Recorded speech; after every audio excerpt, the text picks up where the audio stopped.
3. The Terminus. Daniel couldn't breathe.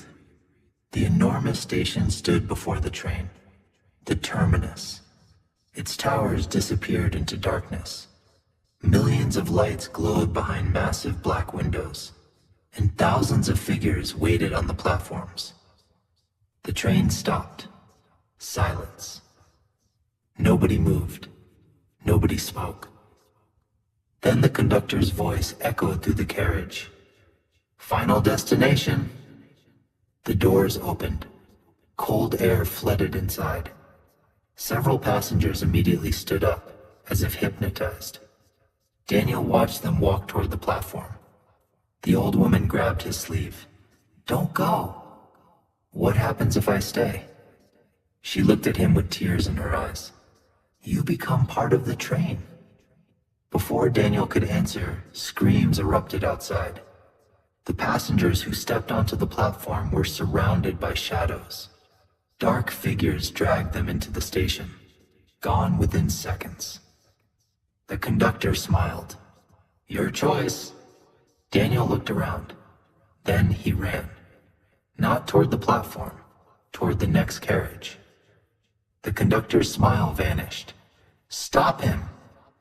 Suddenly, every passenger stood. Their eyes became black. They began chasing him. Daniel sprinted through carriage after carriage. The train seemed endless. Each carriage looked older, darker, more rotten, until he reached a door marked "Staff Only." He opened it. Inside was a small room, and on the wall hung hundreds of photographs. Passengers. Thousands of them. People from different years, different countries, different centuries. One photo made Daniel freeze. It was him. The date under the photo read, Daniel's blood ran cold. A voice came from behind. "You were always coming here." The conductor stood in the doorway. Daniel backed away. "What are you?" The conductor stepped inside. "I was once a passenger." The room became silent. Everyone who escapes becomes something else. The conductor removed his hat. His face wasn't human anymore. Beneath the skin was darkness. Endless darkness. Daniel ran. The conductor didn't chase him. He only laughed. Daniel reached the rear carriage, the last carriage. There was only one door. It led outside, the train roof. Without thinking, Daniel climbed up. Wind exploded around him. Fog surrounded everything. And there they were, hundreds of copies, all smiling, all watching him. One stepped forward, the first copy, the one from Final Stop. "We can help you." Daniel stared. "Help me?" The copy nodded. "The train wants your soul." "And you don't?" The copy smiled. "No." The smile widened. "We want your body." The copies rushed him.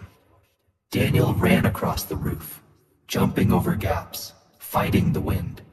The station grew closer, closer, closer. Then he saw something hanging above the tracks, a chain connected to an old maintenance platform. His only chance. The copies were seconds away. Daniel jumped. His fingers barely caught the chain. The train continued moving beneath him. The copies screamed. For the first time, they sounded terrified. Daniel looked down. The train entered the terminus and vanished, gone, as if it had never existed. Daniel climbed onto the platform, alone, breathing heavily. The station was silent. Then a voice echoed behind him. "Welcome." Daniel slowly turned and saw himself. Not a copy, not a monster. The real Daniel, standing there, smiling. To be continued.